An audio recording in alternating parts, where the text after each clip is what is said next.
राघव जी, जैसे आजकल लोग जो अपनी वेरिफिकेशन करते हैं वो 2-3 तरीके से करते हैं। पहला, आपकी गट फीलिंग होती है कि आप किसी से मिले, आपको बहुत अच्छा लगा, आपने उसी गट फीलिंग पे कॉल ले लिया कि लोग अच्छे हैं, बच्चा अच्छा है और शादी कर ली। दूसरा, कई बारी लोग अपने सोसाइटी, अपने कॉमन कनेक्ट्स या कोई ना कोई एक्वेंटेंस ढूंढते हैं जो कॉमन के बारे में, वो कई बारी पड़ोसी भी हो सकते हैं, रिश्तेदार भी हो सकते हैं।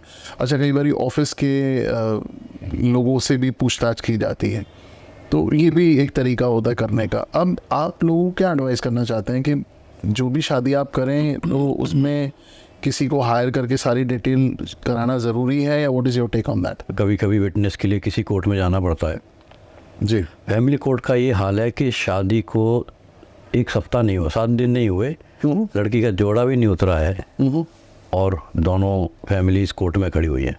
रियली? यानी कि कुंडली तो मिलाई गई थी लेकिन वेरिफिकेशन नहीं कराई गई थी, इन्वेस्टिगेशन नहीं कराई थी। प्री मैट्रिमोनियल आज के ज़माने में एज ए मस्ट करानी चाहिए। कई केसेस ऐसे होते हैं भाई साहब कि लड़की और लड़के दोनों अच्छे हैं, मालूम पड़ा कि माता का बिहेवियर अच्छा नहीं है या लड़की के पिताजी का बिहेवियर अच्छा नहीं है। एक केस ऐसा भी किया था कि जब हमने प्री मैट्रिमोनियल इंक्वायरी की, लड़का बहुत अच्छा था, सब कुछ अच्छा था, लेकिन लड़के के जो फादर थे, ही वॉज ए बिजनेसमैन, और उनका अपनी ही 23 साल की रिसेप्शनिस्ट से अफेयर था। रियली? हाँ, तो ऐसे माहौल में जब लड़की को मालूम पड़ेगा कि मेरा घर ऐसा है जहाँ मैं ब्याह के आई हूँ, तो उसके लिए तो मिजरेबल कंडीशन हो जाएगी।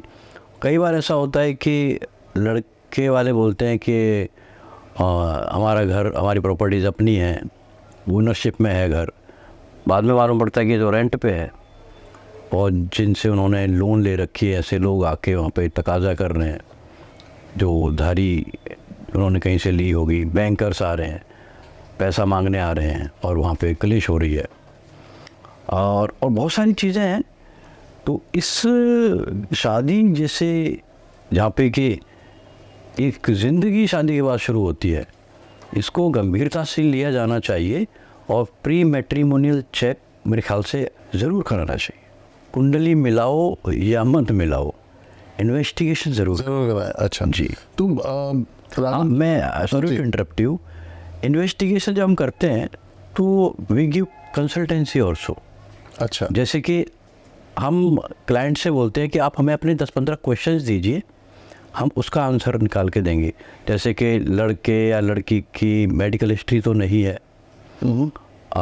उसका कोई पास्ट रिलेशनशिप तो नहीं है, कोई पुलिस कंप्लेंट तो नहीं है, परिवार के ऊपर किसी प्रकार का कुछ पुलिस कंप्लेंट तो नहीं चल रही, कोई कोर्ट कचहरी का केस तो नहीं चल रहा, लोन्स तो नहीं है, जो प्रॉपर्टीज बताई जा रही हैं कि वाकई में उनकी अपनी है, माता पिता का और जो भी ननद वुड भी ननद या देवर जेठ, इनके रिलेशनशिप कैसे हैं, इनकी शादियां कहाँ कहाँ हुई हैं, आप कितनी डेप्थ में इंक्वायरी करवाना चाहते हैं।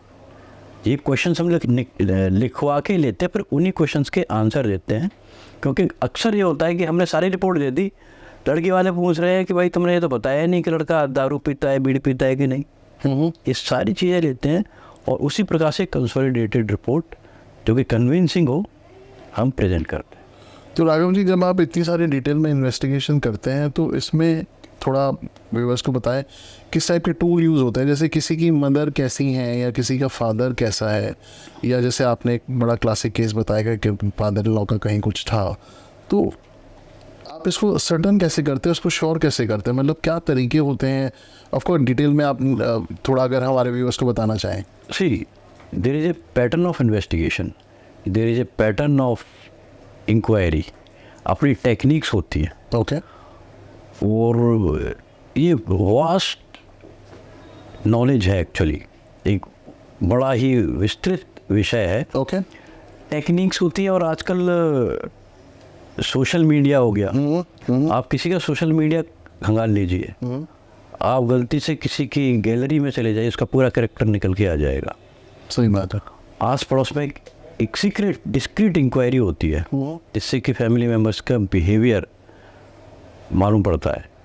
फर्ज कीजिए वेल टू डू फैमिली है, लेकिन उनको नौकरों से भी बात करने की तमीज़ नहीं है, लड़की के ऊपर they are trying to boss. तो ऐसी सिचुएशन में लड़की सर्वाइव नहीं कर पाएगी।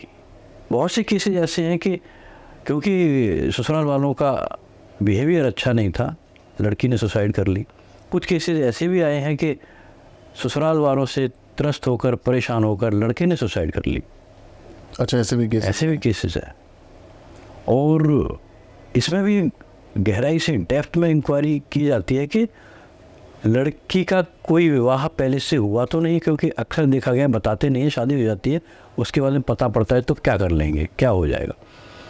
अगर कोई शादी हुई है तो टूटी थी तो क्यों टूटी थी, यहाँ तक हम लोग जाते हैं, यहाँ तक हम लोग गहराई से जाके इन्फॉर्मेशन निकाल के लाते हैं। अगर लड़के का या लड़की की कोई शादी हुई है और टूटी है तो क्यों टूटी है, या कोई शादी मैच्योर होते होते रह गई तो क्यों रह गई। अच्छा, हम दूसरी पार्टी को ढूंढते हैं जहाँ पर की शादी होनी थी, वहाँ से डिटेल्स निकाल के लाते हैं। ओके, और डिस्कशन करेंगे तो सुबह से शाम हो जाएगी।